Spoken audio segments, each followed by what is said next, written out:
Hi guys, welcome back to Estella Wilson Creation. I'm going to be turning these two little DT signs into a bigger sign. I am using a wood board that I had in my garage. I originally was trying to make a home kind of outside sign. That didn't work out for this project, so I decided to repurpose this and make those signs bigger. So I'm going to be using some ribbon and putting the ribbon on the bottom, and on the top I'm going to use hot glue to do that. And you'll see I'm going to just use the hot glue and glue it on each side. I'm going to use a bulldog clip to help hold it in place.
So at this point, you'll see me measuring the boards to make sure they fit in between.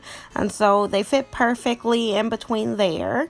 And so I'm just kind of measuring them on there. And then I'm going to use my hot glue and put it on the back and kind of center it to make sure it covers up the home sign, because the actual wood color I painted a light gray, so I was fine with the background. So I just had to make sure that it was centered and it covered up that word. And so I'm gluing the first one down.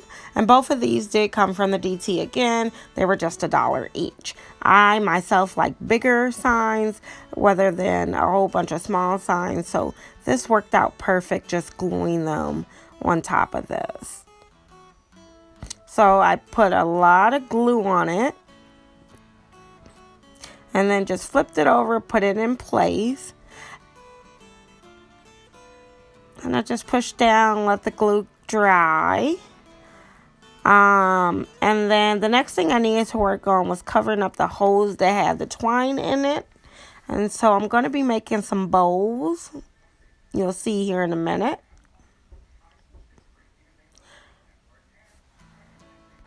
So here you see I got the ribbon. I decided on the kind of like plaid pattern with some deer. I felt like it went with it. It was just some ribbon that I had from last year, and I thought went pretty good with the buffalo check that I already had.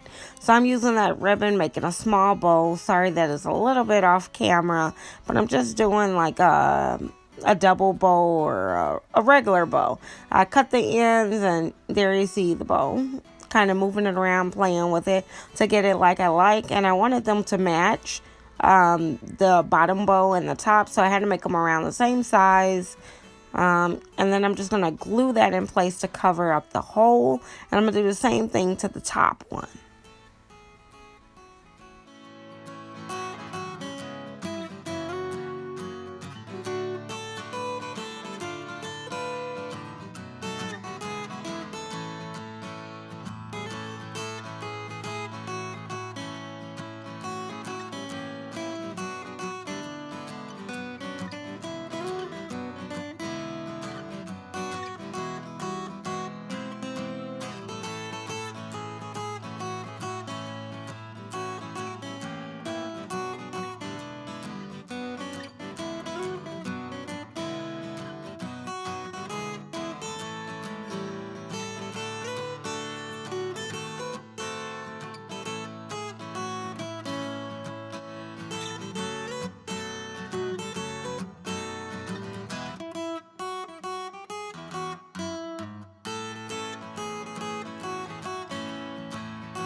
So now I'm just standing the board up and deciding if I wanted to put that little red truck ornament from Walmart. I glued that there on the top, and I'll show you in a minute how it looked all standing up. But at this time, I just want to tell you guys thanks so much for watching this, and if you guys like bigger signs rather than smaller signs, I suggest doing something like this. It's very inexpensive, even if you have to pick up a board, or usually you have boards around. So here I'm showing you the finished product. There you go. So I got the little red truck there, and then the 2 signs and the bow. It turned out great, and I'm going to put this kind of like in my bedroom. So I hope you guys like this DIY. See you guys in the next video.